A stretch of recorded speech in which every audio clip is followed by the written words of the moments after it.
Hello everybody, Enigmatixlol here, bringing you a guide on using the N6M4 Sentry build to push DH leaderboards. In this instance, we're pushing GR127 solo, which puts us number 3 at the time.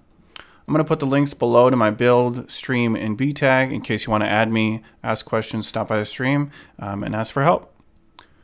So first things first, guys, when you're pushing with this build, you want to be patient, okay? You're going to have to be patient because this build requires certain things. So first, it requires an open map, an outside map basically, which we're in Festering Woods here. It requires small mobs or medium-sized mobs, so not super fat guys. And ultimately, melee mobs are the best. Range mobs become very hard to group up, as you'll see throughout the Rift. Melee mobs, slow-moving melee mobs, grotesques, spiders, things like that. These little spiders are great. The wasps that come onto you are great. The bees are not great. They shoot range, they don't group up, etc. Hell witches. So just keep that in mind. I'm going to talk about all my skills here, and I'm going to jump ahead to the pylons here in a second, just because we're about to encounter conduit pylons. So with this build, the goal is to group up mobs, as you can see, usually at T's or corners or open sections where you think mobs can have space to move through, and all group up, because our sentries have LOS issues. So we need to make sure our sentries are being able to shoot everything that we want them to shoot. Quick note on sentries, they don't shoot what you're aiming at. They shoot randomly based on whatever they're shooting. They shoot, sometimes they shoot what you want them to, sometimes they don't. So that's why you want to create a group of mobs that are really good. You can proc your area damage, you can do a lot of damage to them, etc. So again, small mobs, medium mobs are good. Range mobs bad. Elite packs, you'll see here we have a champ pack, but at this level, and as you guys push higher and higher, it becomes increasingly harder to actually kill champ packs, okay? And you'll see here, one thing we do, the best way we kill champ packs and ultimately gain time in the Rift is a conduit pylon, which we find. So one thing I'll talk about hull pylons here in a second, but in particular conduit, what you're going to want to do is not press it right away, okay? We have 3 champ packs we're fighting. We're going to kill every little thing that we can, so then when we click the conduit pylon, it will target what we want it to target, which is the champ packs and elite packs. It only hits a certain amount of mobs, right? So if you have 40 mobs on your screen like I do, that's bad. Your conduit's going to hit a lot of little mobs that you could kill. So make sure you kill the little mobs first, like I'm doing, and then we're going to pop the conduits, stand near the mobs, try not to die, and we're going to gain a ton of time, as you can see here, okay? So conduit is absolutely necessary to push high-level rifts. Depending on your gear, if you outscale the damage, like if you do more damage than the level you're doing, you don't necessarily need conduit. But as you're pushing, and you get really high and the damage requirements become very high, you're going to need conduit, basically. And you have to use it to kill champ packs. So don't ever use conduit if you can help it on one champ pack, especially don't click it right away, okay? Channeling is next, as you see here. Channeling is good, not great. Probably the 4th pylon, I would say. Conduit's best. Power's second best, which you need for the boss. Pretty bad to use power on anything other than the boss if you can help it. Again, if you outscale or if your gear is too good, it doesn't matter too much, but just keep that in mind. Shield is probably 3rd best. It allows you to stand in the middle of everything, which we're doing here. You can see and not take any damage. And then speed is probably last. Speed doesn't really do anything. It just makes you below your hatred earlier. Doesn't really increase your damage per se. So speed is definitely not what you want. So going back to our rotations. So like I said, build is in the link below. But I'll go through each of our skills as you can kind of watch. So evasive fire is going to be our left click. It's going to be the three shooty cold things that we're doing there, okay? That does a couple things. One, it generates hatred, which is important. It's our main damage dealing thing. And 2, you can see on the left buff, I have a little Wraps of Clarity buff. And what that does is it gives us about 50% damage reduction for 5 seconds. So you're going to want to make sure you're at least using evasive fire every 5 seconds. Okay, you keep that buff up. Second, we'll have our Rain of Vengeance. So it's our first skill in this case. It's going to freeze mobs, and then it will also, so you see it freezing mobs here, they're not moving. It will also give us a damage buff and it will give us a damage reduction buff. So that's something you need to keep up at 100% of the time. Usually as soon as I join a rift, I pop it just to give us that buff, along with the Wraps of Clarity buff. So that'll allow us to be decently tanky. We're not incredibly tanky, but we're definitely not a glass cannon. We don't get one shot, as you'll see throughout the rift. Okay, so make sure you keep those up. In terms of Rain of Vengeance, like I said, it freezes what you throw it on. So you can either throw it, in this case, I probably throw it on mobs in the group, but you can also throw it mobs on top of you if you have like a couple melee on you and you want to freeze them and move away, you can do that. Okay. Second is our Volt. We don't have unlimited discipline with this build. Depending on your resource cost reduction and your discipline plus discipline on your gear, you might be able to Volt, 10 times versus 5 times. It really depends. So you need to be cautious when using Volt. I would say use it when you want to move away from the mobs to do more damage from your passive. Maybe if you want to avoid a frost right before it's going to proc, you could Volt out. If you just want to Volt into mobs so you can do damage to them, you can do that. But you can't just use Volt freely and expect it to never run out like the Impale set.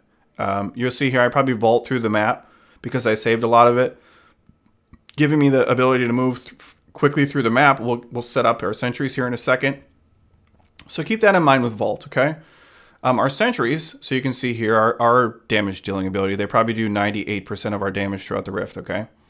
So what we're going to do, and our sentries are very important, so I kind of wanted you to see what I'm doing before I explain sentries. First off, you want 5 sentries, okay? They get a ton of damage from our passives, they get a ton of damage from our build, and they're doing all the damage we want. The biggest thing with sentries is they have LOS issues, so you want to group all the mobs together, then you throw your sentries on top of the mobs that you want your sentries to hit. Again, you can't always predict where it's going to hit, but if you have your sentries on top of 30 mobs, most of them will be shooting the 30 mobs. Then they'll be proccing the area damage, and they'll be the ones doing the killing. Again, your sentries are doing all the killing, you're not doing the killing, for the most part. You get, like I said, you get 5 sentries at a time. You'll see throughout most of the rift that I'm keeping my sentries down, keeping 5 at a time, and then moving them as I need to. So I'm going to throw one on this huge pack of mobs. I'll shoot probably the Rain of Vengeance, freeze everything, and then shoot everything with Cluster Arrow, okay? Companion is our next ability. This gives us about 50 hatred, and it increases our damage by 15% for 10 seconds. So it's a very important buff to use at the right times, and I'll explain that here in a second. I just kind of wanted you to see what I'm doing throughout the rift before I explained every single little thing. Okay. Lastly, our damage dealing ability is Cluster Arrow. We shoot out it's a fire variant of the Cluster Arrow, so you'll see this is shooting fire now. So not only does our character shoot the Cluster Arrow, but our sentries shoot it. And because, like I said, our sentries are doing all the damage, they're going to be shooting out Cluster Arrows. So if you have 5 sentries and you're shooting Cluster Arrow, that's 6 Cluster Arrows going out to everything. And if you have 30 mobs grouped up together, they all proc area damage, they all crit, you just destroy everything at a time. Okay, so Cluster Arrow is your most damage dealing ability. Let's talk about our rotation of convention of elements. So you see here I've had the convention working, and you probably notice that we're doing less damage at some times and more damage at other times. This is very, very important if you're playing seasonal, because if we're using a fire Cluster Arrow, which does about 95% of our damage, we're going to do most of our damage in fire. So right now, if you don't know the rotation, it's fire, lightning, physical, cold. Okay. And again, fire is when we're doing most of our damage. So the goal is, and you'll see here, to gather all the mobs, which we'll probably do here. We're gathering some spiders, throw down all the sentries. So you see here, we just threw down all our sentries, build up all the hatred we can before fire. So again, it's fire, lightning, physical, cold. We're in cold. We're about to be in fire. And then spend all our hatred here. You see this? We're spending all our hatred. We pop companion. We're just holding down right click, and we just killed everything. Okay? We're not going to kill anything with Evasive Fire. We're not going to kill anything with Rain of Vengeance. We will kill everything with Cluster Arrow, most of the time in fire. So just keep that in mind. It's one thing you do have to pay attention to. Again, going back to stacking mobs, you can see here that we have this is a mediocre map. I would say it's probably B tier. It's one of the better inside maps. Some like Spaghetti or The Lyrics maps are pretty bad. This one's okay because it does have these T's, I call them. So little sections where you can group up mobs. You can also see we're probably about 3 minutes ahead of the time, and we did find a power pylon. So one thing I want to mention is power pylon is key for killing the boss, okay? Especially as you get higher, power pylon is almost necessary for killing the boss.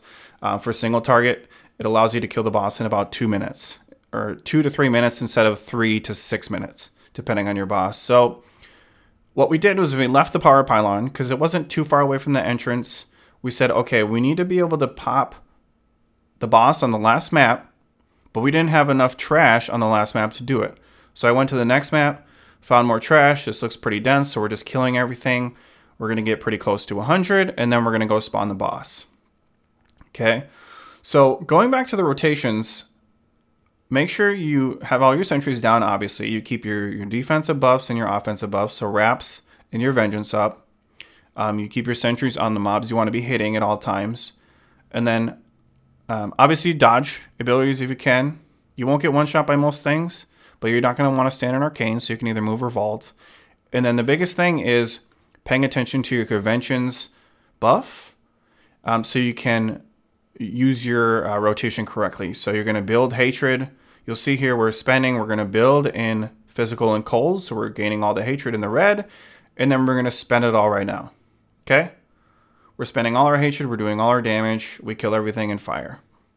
So again, deal damage in Fire and Lightning, and then build in Physical and Cold. So you're going to see we're pretty close to spawning the boss. We got really good rifts, really good maps. We got the best pylons. We got Conduit first for 3 packs, Channeling, which was okay, didn't do much, Shield, which helped us tank something, and then Power for the boss. So this is a great rift. That's about what you want in that order. So we're just going to spawn the boss, keep our sentries down, do that proper rotation, and then we'll kill the boss. One thing to note about the boss and the power pylon interaction, don't just pop the power pylon right away. We get 60% increased damage above, or we get 40% increased damage above 60%. So it doesn't make sense to pop the power right away. You want to save it. So what we're doing is we're just doing our damage with the proper rotation. So again, spending Hatred, we should gain in here. You see that we're gaining all our Hatred. We're about to go in Fire. We'll pop our that, and then we'll pop our Companion and do a ton of damage. Okay? So you can kind of see, as you're watching the video, that he's going down a lot quicker when we're in Fire than if he's not. Okay, I'm dancing on screen on my stream because I know I'm going to kill the boss. I had about 3 minutes to kill it with the power, so it's pretty easy. So after you get down below 60%, you're going to pop that power pylon at the right time. Typically when you have your companion up, so that buff, it's going to give you that Hatred, and then you're going to do all your damage right before Fire, so you'll pop it right before Cold, and you'll see here we do that in a second. The last thing I want to talk about with bosses is some of them are very easy and some of them are very hard. In particular, this guy is fairly easy. He's probably A-list. I would say like the Lyrics guy that spawns a ton of ads that move around, those guys are really hard because, like I said, your sentries do not target what you want them to sometimes. So if a boss is spawning 6 to 10 ads and they're not near the boss, you see we're in our Cold here. We're going to pop our damage, pop our Companion, do a ton of damage, and you just gets destroyed here. But you'll actually see here in a second what I mean by the ad thing is we're doing a ton of damage to him now, right? But he's actually going to spawn his ad here in a second, and you'll see that we're no longer doing damage to the boss because our sentries decide for whatever reason that they want to shoot the ad. So if there are bosses with ads that are away from themselves, it becomes very difficult. If you get a boss with no ads, it's great. If you get a boss with this ad, it's mediocre because you can see I'm not doing any damage to the boss. I'm killing his ads. And because we don't have a limited resource in Fire, it becomes hard to kill him during that rotation. So basically our sentries just shoot the ad, which is annoying, and then never shoot the boss. So just like I said, this guy's A tier. Hamlin's A tier because he groups up all those bees.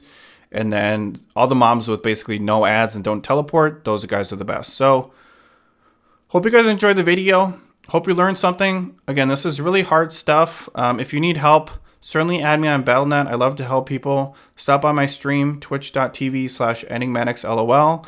And hopefully you guys have good questions. Looking forward to helping you guys, and hopefully you enjoy the video. Thanks.